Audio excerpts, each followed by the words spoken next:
All right, ladies and gentlemen, all 10 of you that watched the last episode, we're back with another episode of Truth Talk, I guess. I think that's what we're Yeah, truth rolling with for talk. now. So with myself, your man, Joe Jarvis, my co-host, Mr. Alex Zach. Um, I guess. All right, I'm gonna go off the script a little bit here, but I do want to touch on it. Alex, what have you been up to this week? Rapid fire, just right off the bat. What's going on? Yeah, so I mean, I've been uploading on my YouTube. That's the first thing. Just trying to get some content out for my three alt accounts and Your Star Wars and account. everyone else who watches it. But yeah, I mean, just been putting out content, doing some cold calling for some podcasts that I have lined up in the future. And I've just been really talking to some people, trying to keep growing my agency. So yeah, that's kind of what I've been up to. What about you? Me, just been wrapping up current projects, kind of like solidifying it. There's like a couple more things that have to be done, and then that project's done, and then it's on to the next. Yeah, Um, got a fresh cut. I got a beard trim for the first time today. a beard Um, trim. yeah, I got That's a beard crazy. trim. I got all this taken down, and now I got like a fascist like mustache. It's pretty sick. That's about it. Got over like a nasty like I don't know what it was, allergy, flu. Yeah, I I, don't know. w- I I've wasn't been like I've been throwing up struggling though. too. I don't know what it was, but I just like super congested. So I was like, your boy got rocked for like the last 3 days, but we're back in the game. All right, you can All cut right. that out if you want, but that's what I had to say for the intro. So, Alex, what are we talking about today? Today we're gonna talk about how to decipher if your client is a good client or a bad client. Right? Is Decipher. this some? Yeah, Decipher. that's what we're going with. We're Uh, cracking Da we're Vinci's cracking code on down how to pick your how to clients. figure out if your client is good, someone that you should be working with, or someone that you shouldn't be working with. Yep. All right. So let me okay, what is like one thing? Like if you had to say one thing to make sure that a client is like a good client or someone that, you want to work with. Like what's one thing that you want to see in that Mm, client? I think the most obvious thing, just the thing that comes off the top of my head right now, like obviously there's a bunch of them. The first thing I can think of is like if you're on the phone with them and it's taking like forever to just like get a very simple thing across. Like to give you an example of this, like I was on the phone with a lady. I told you about this. You got the uh, you know, hour by hour updates on this deal. And I was on the phone with this lady and I was planning on like pitching her like a funnel build out, right? So that's Mm-hmm. like a few $1,000s, you know what I mean? Like just rebuild the funnel and optimize it and stuff like that. Um, and then halfway through the call, she was kind of like, what I would be looking for here is more like an audit. So I'm like, I'll sell people whatever they want, right? So I'm like, all right, cool. Like you want to do an audit? That sounds good. You know what I mean? And then from there, if we do good work there, we can upsell it. We can, do something else. So basically, I was on the phone with this lady for like an hour total or something like that. And it was for like this audit. And the audit would be like $100. Like it would be like me on like a Loom video, like going through her email automations, being like, I would change this around and do this and this. And got off the phone with her. And it was just like the entire hour was just all of these like garbage questions and like objections and like, oh, just making sure about this one random thing that's never gonna happen. And it's just like if you're dealing with things like that, where it's just like all of this useless pontificating on the phone with your clients, I'd say that's Yeah. probably a pretty good sign. Like if they're just asking like useless questions, like what about this? What about that? Like obviously they should have a good grasp of what you're doing and like don't scam these people. Like obviously tell them exactly what you do. But if you just feel like they're just throwing a bunch of like garbage at you, it's probably the best thing I could think of. What would Okay, you if say? I had to say one thing, right? I would say just like if you can tell how dedicated they are. I don't know how else to put that. Like, for example, if you're going into real estate, do they have everything set up? Do they have a Facebook? Do they have an Instagram? Do they have a LinkedIn? Is it all up to date? Just like really simple stuff, really. It's nothing like crazy, but just are they dedicated? Do they really want it? Because if they Are don't, are they then about it? Are they about it? yeah, You know? honestly. Yeah. Yeah, I think the best way to approach sales, in my opinion, and I actually learned this from my dad. So my dad was either, I think he was like top three salesperson at every single company that he worked at. And he told me this little piece of life wisdom. He told me that sales is pretty much like a constant disqualification process of like, is this person actually qualified for what you have to offer? And that's what each step of it is. So it's like in marketing, if you're doing it like to the masses, it would be like the lead magnet to the first offer to the second offer, upsell, like whatever. In agency space, it would probably be more like the first email response that you get from them or the first outbound response. And then from there, the back and forth from there, then on the call, and then so on. So I think the best way to approach it, because it also puts you kind of in like that abundance mindset, is like approaching each step with like, are they qualified? And then go on to the next step. So it's like you're Yeah. on the phone with them and you're like, is this person actually qualified? Like, would they actually benefit from what I have to offer? And with a lot of people, the answer is no, because I mean, that's just the nature of it. Most of the businesses that you're reaching out to probably are not making a lot of money. Just based on how economics works, most people are not making above average money, right? Yeah, most people obviously are not I mean making more that's than just the how it works. average. That's just Well, statistics. okay, so here's another thing I wanted to talk about. Just about how you can get your clients to have some skin in the game.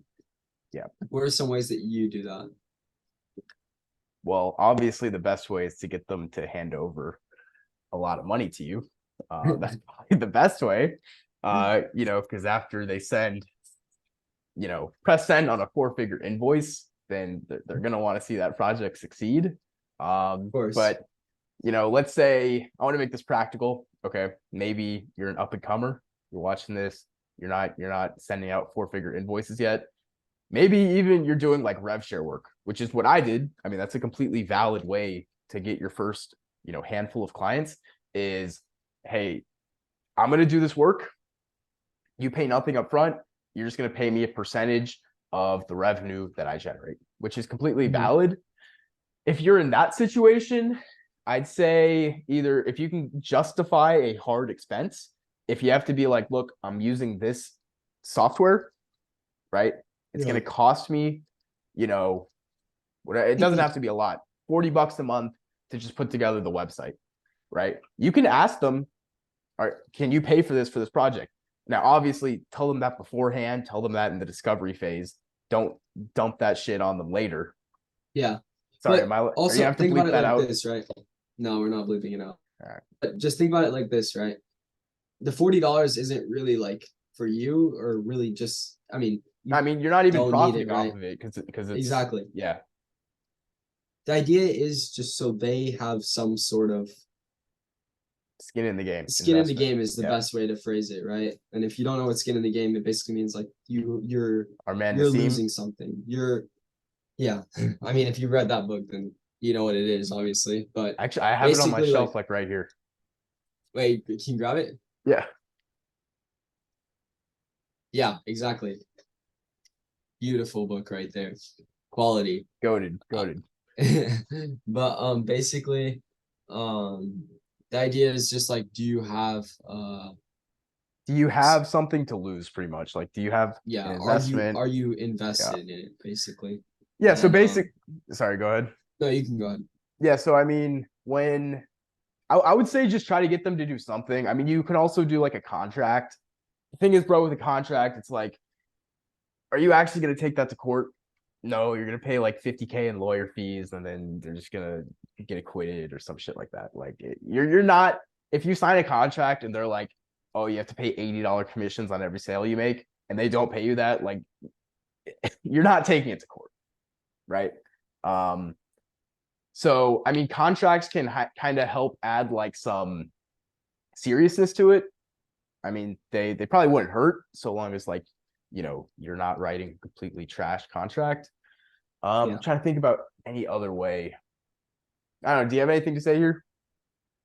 I mean, I would also say like just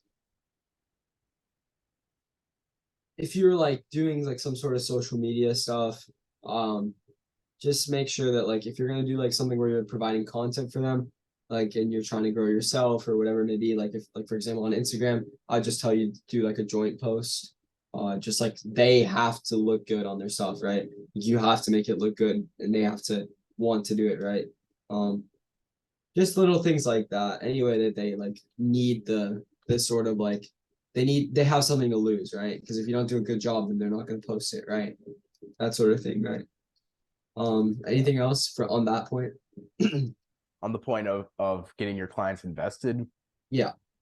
I would say another thing, probably just the final thing would be like you actually kind of need to hold your clients to some sort of a standard. Like there, I was gonna say there's been some. I'm thinking of one guy. You know his name. I'm not gonna say it. Yeah. You do you know what I'm talking about? Yes, I know who you're talking about. So this guy, I won't go into the whole sob story, but basically it's like if you're with a client and you guys, are working together and you can tell in the discovery phase, like you're like, all right, this guy's, you know, try to think what the non-swear word is. This guy's a jerk, right? Um, you know what I mean? Like you do not want his money. If he's gonna make your life that much harder, you don't want their money. So I mean, just don't be afraid to cut things off with a client. Like if they're making your life horrible, what are you cracking up about? You did not do that at all. What? Bro Yeah, just no. kept So I'm working no, I'm with saying it. I'm saying I should have done that, but I didn't. Yeah, But I didn't. probably. Yeah. Because then down the line, once you've like done the entire thing, you've done the entire project, then Yeah. then they're gonna, do something, they're gonna screw you over. It's just not gonna be fun. So just do yourself a Hey, favor. Yeah. yeah, I agree. Another thing, just going back to like when you're saying like, are they qualified, right? Um, I keep bringing back social media because I think it is really important, but just like making sure that they're like, posting regularly and that sort of thing if it's something that requires a brand or um it's really the little things. Like you can really tell, like it's not hard to find it either. Like just like if they're a real estate agent, for example, and they haven't had a deal in the last 2 months, then I mean, are they really I mean, are you really working full time in real estate if you're not invested in it? Are you like if you're not closing deals, like are you really Yeah. doing anything with that? Or if you're whatever it may be, a personal trainer and you're only, training like 2 or 3 people a month, like are you really, full time into this? Is this really what you want to do, right? Um, as an agency owner or as an agency, like part of an agency, it's easier to like tell if someone's like actually dedicated and that's like someone you want to work with, right? Yeah.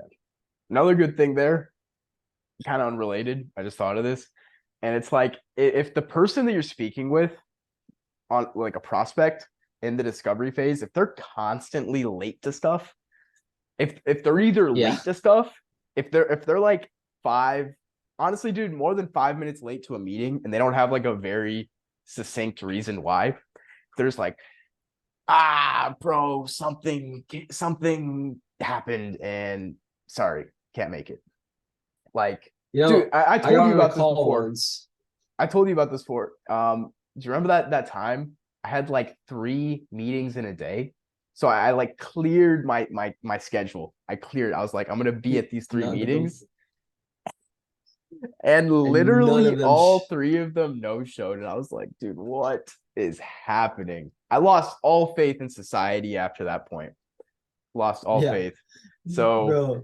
So yeah, I was back when I was doing personal trainers and like as my agency and I did some sales calls, right?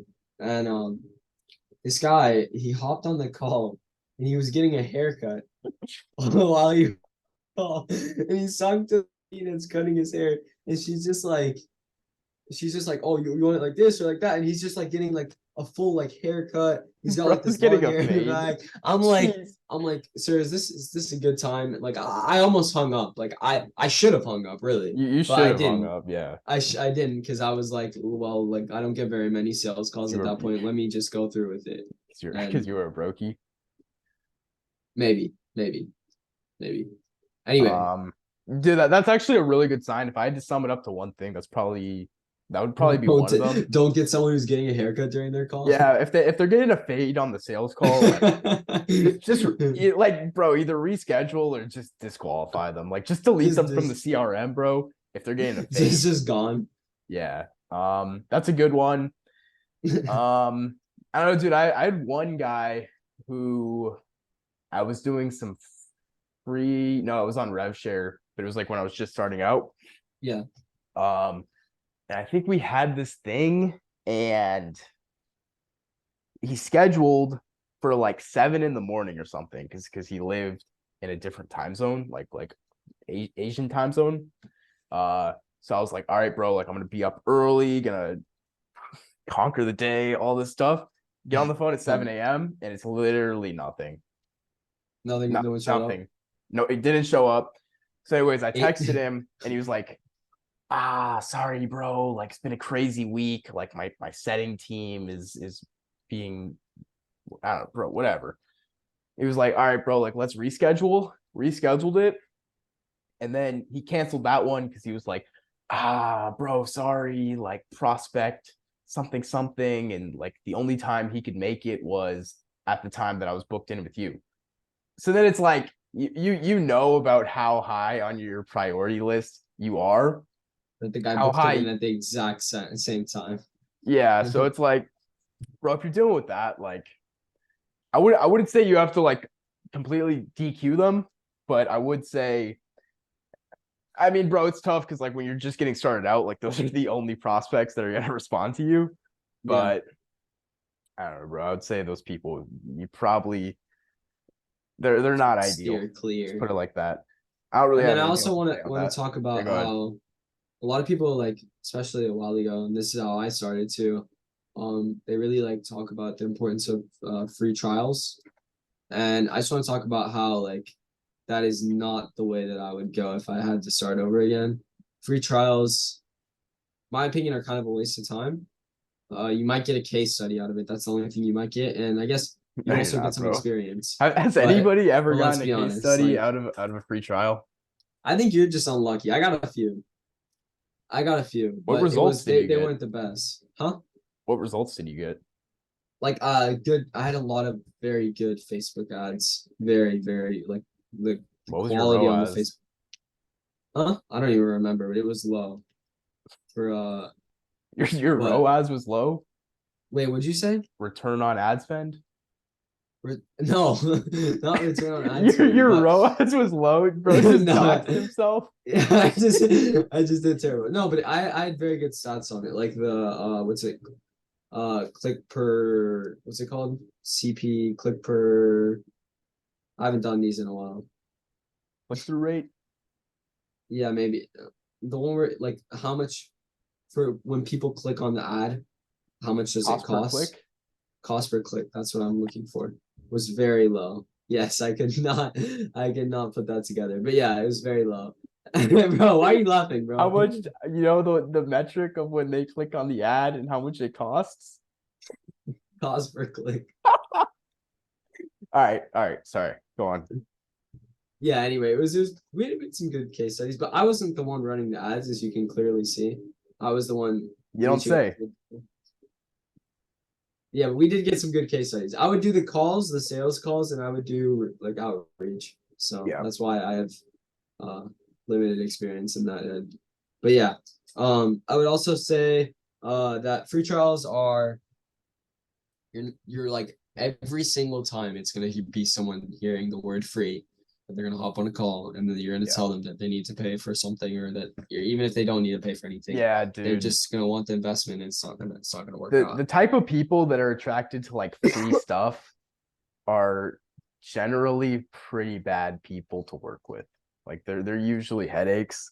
Because I mean, I can attest to this. Like the people that are the best clients to work with, and ironically, the ones that you can get the best results for, just because they have the levers in place in their business, to where if you just make like a micro adjustment, if you just make like a small tweak, Mhm. you can really like crank some serious numbers through their business just because they have the actual like thing set up, right? You're not there to like save their business and like turn, a failing personal trainer into like the next Brandon Carter, right? You're just Yeah. trying to like, you know what I mean? Like you're trying to go into Brandon Carter's business and, take him from making 10 mil a month to making like, whatever it is, 11 mil a month, 10% adjustment.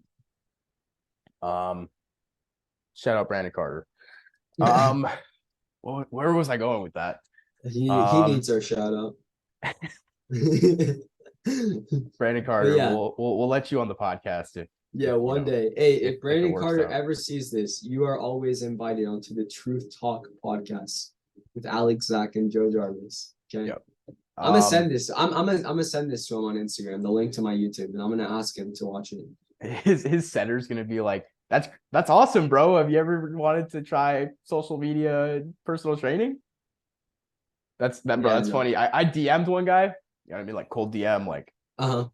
pitching my stuff pretty much, like whatever. And his setter, like his social media, like call setter, Yeah. like texted me back. Zero shot it was him. And he was like, nah, I'm not interested, bro. But have you ever tried starting an e-commerce store? What? Bro. Not interested, but like something completely unrelated. Yeah. No, okay. So I was going somewhere with that. Yeah, the people that are interested in free stuff, trash clients, their headaches. And then it's also like I've literally gotten zero good case studies out of free trials just because the people that like want free stuff are there because it's like their businesses aren't actually working. Because Yeah, if their they just want businesses were anything that they working, can. what they would value the most would be reductions in like stress, pretty much like attention and time, right? The most successful entrepreneurs that I know, what they value most is just getting stuff done as efficiently as possible. And if they have to pay a premium to do that, then they'll do that, right? Exactly. So And if a lot of people that are qualified also have this like notion, which I also have, which is like if something's too good to be true, then it's probably too good to be true. yeah, Which a lot of these people don't have, and if they don't even like ask questions and they're kind of like, yeah, let's go, let's do this. Like they have no idea what's going on. Let's leave it at that. I'm already thinking. I have like multiple clients that are running through my head of past that I've done, so work with. So yeah. Anything else to add on that? I think I was gonna add one more thing. Yeah, basically the best people you want to work with are willing to pay a premium if it means just like ease of service and just like streamlined. Obviously, when you're starting out, those probably won't be the people that you're getting on the phone with. That's just the nature of the game. Mhm. Charge that to the I game agree. and keep it moving, I guess. But just trying to think. Yeah, free trials suck. You're not going to get a case study out of it. I guess to provide an alternative. All right, so we've been trashing on it the whole time. What I would say would be a good alternative would be like just like a performance deal where you just say, hey, I'm gonna go in, I'm gonna set up all the stuff. Um, if you have some social proof to back it up, you can charge a setup fee. If not, don't. And then you basically say, hey, I'm gonna do all the stuff for you, whatever your service is. I just want 10% of the profit that we generate, or something like that. Revenue, profit, depends on what industry and whatever. 10% to 20%, somewhere there. Yeah. I mean, we've already talked about how good it is in some other podcasts, which you guys, if you've gotten to this point, should definitely check out. But yeah. Nobody's gotten to this point. Nobody's gone to this point. Anyway, this is for 10 years down the line when we're making millions of dollars and people come check this out. This is what this is Yeah. for. All right. This is Yeah. going in the documentary. In the documentary. This is going You're cutting out, bro. in our biographies. But yeah. I would say just keeping going with the rev share stuff. I mean, I think it's like you're basically doing something for free for them because you might not get results, right? But if you do get them results, if you do perform, then you get a profit, right? So that's the best way to do it. And nobody's really gonna say no if they're like, because they understand it, right? Especially like Yeah. real estate, that sort of thing. They're like, oh, it's just like a referral fee, right? it's not that big a deal for them. Same thing with a lot of other, places, right? Or Yeah, industries. it's very easy to explain. Most people inherently understand, like it makes sense to them. Um, yeah, it's solid. I mean, you are going to run into the problems of, maybe lack of investment because they're not paying an upfront fee. But I mean, if you're vetting on the front end, like if you're doing the stuff that we said in the beginning, like making sure that the people you're dealing with aren't losers, then I mean, you should cut out a lot of the garbage there. Yeah. So we've been going for almost 30 minutes now. Um, Anything else you want to add to that about, differentiating between good clients and bad clients? I think that's it. That's all I I really think have to that's pretty say. good. Yeah. We talked about a lot of You're cutting out slightly. things. Let's just break it down again. Talked about free trials share. We talked about how you just good it's a good client or a bad client with when it comes to what's it called? Like their social media, their activity. You were talking about just like respect, right? Being late, being on time. Third thing we talked about well was just like their social media and that sort of thing, right? What else did we talk about? Make Oh sure, yeah, just make sure. investing skin in the game. Yeah, If you have good skin in the game, then it's probably going to turn out to be a better client, right? yeah. Anything else? Just make sure the people that you're dealing with aren't punks. That's about all. Uh, Joe Jarvis simplified. bro, I mean that's really what it is, right? Like just make sure that they're Yeah, not punks, they're not losers. Make sure they're not going to screw you over on a, you know, $100 rev share deal. Like just I don't know, bro. Just make sure they're not losers. yeah. Uh, I mean, I don't know, bro. Anything? Now go ahead. No, no. I was just gonna say. I mean, that's the Joe Jarvis simplified version of the entire podcast in Yeah, I think that's it. Anything else you want 10 to add? seconds. No, that's it. All right. All right, everybody watching this right now, subscribe right now. Please subscribe. Not We need please, subscribers. bro. Huh? Subscribe right now. It's Like not right an now. Like I option. need you to click the button. You're required Anything to. else? That's all I have to say. All right, you're glitching out. I'm gonna end this thing. Stop recording. All right. Up to this point.